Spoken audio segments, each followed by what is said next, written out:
Picture this. It's 336 BC in Corinth, Greece.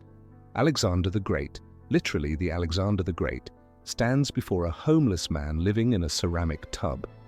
Alexander has just crushed his enemies, unified Greece, and is about to conquer the known world. And he's 20 years old and commands the most powerful army on earth. And there, lying in a barrel like trash, is Diogenes. No shoes, no home, no possessions, just vibes and audacity. Alexander, trying to be magnanimous, walks up and says, "I am Alexander the Great. Ask of me anything you want, and it shall be yours." Diogenes looks up at this legend, this king of the world, and says, "Yeah, stand a little out of my sun, that's it. No praise, no request for gold or land, just move. You're blocking my light." Alexander's generals are furious. "But Alexander?" He laughs and says, "If I were not Alexander, I would wish to be Diogenes." And honestly, he should have wished harder, because Diogenes might be the most savage human being who ever lived. So who was Diogenes? Born around 412 BC in Cynicism, modern-day Turkey, he wasn't always a professional hater living in a jar. His father was a banker, and Diogenes was supposed to have a comfortable life, but then his dad got caught defacing currency, literally ruining coins, and the family was exiled.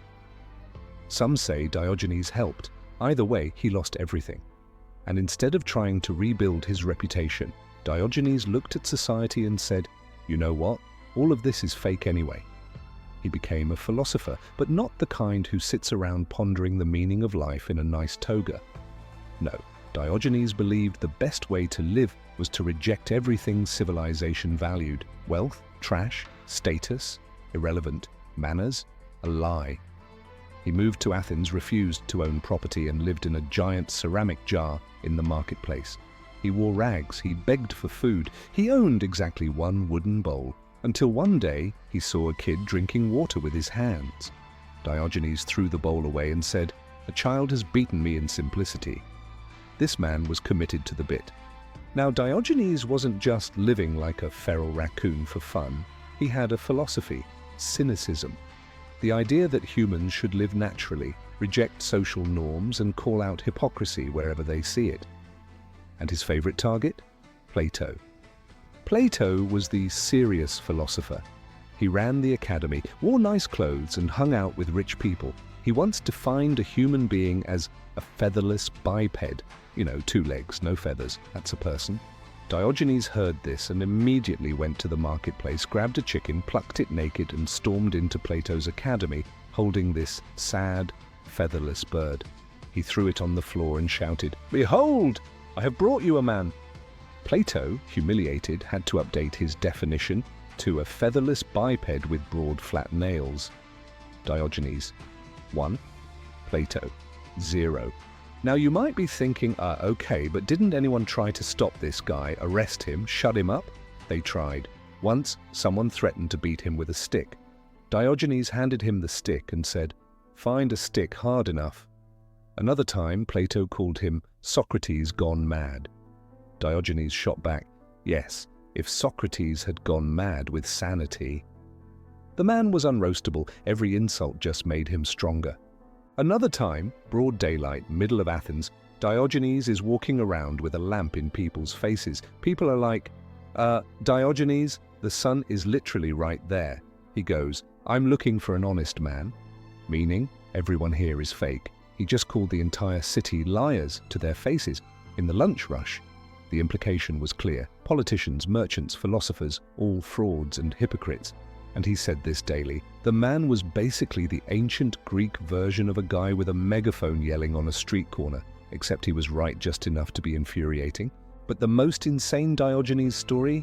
It's the slave auction. At some point, Diogenes was captured by pirates while traveling and sold into slavery.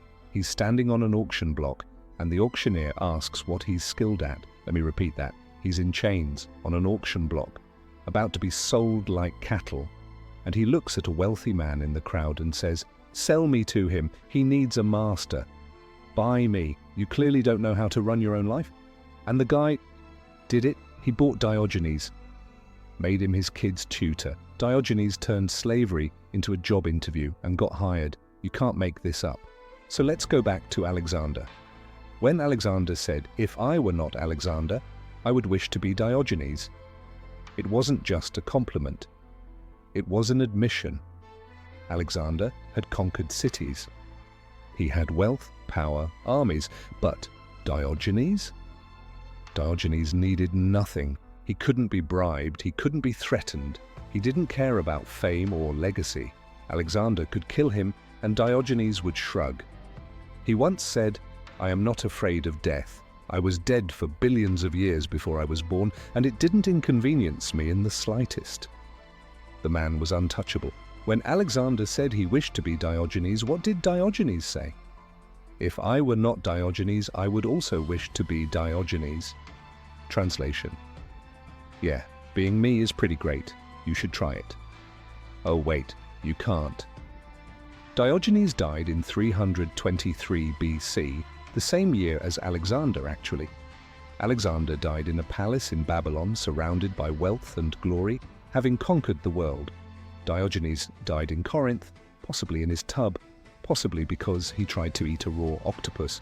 Accounts vary, but here's the thing: Alexander spent his entire life trying to own the world.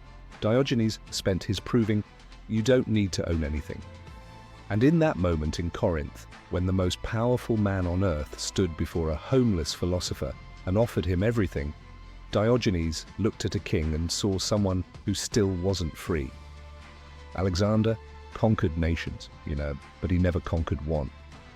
The only man Alexander the Great couldn't defeat was the one who had nothing left to lose.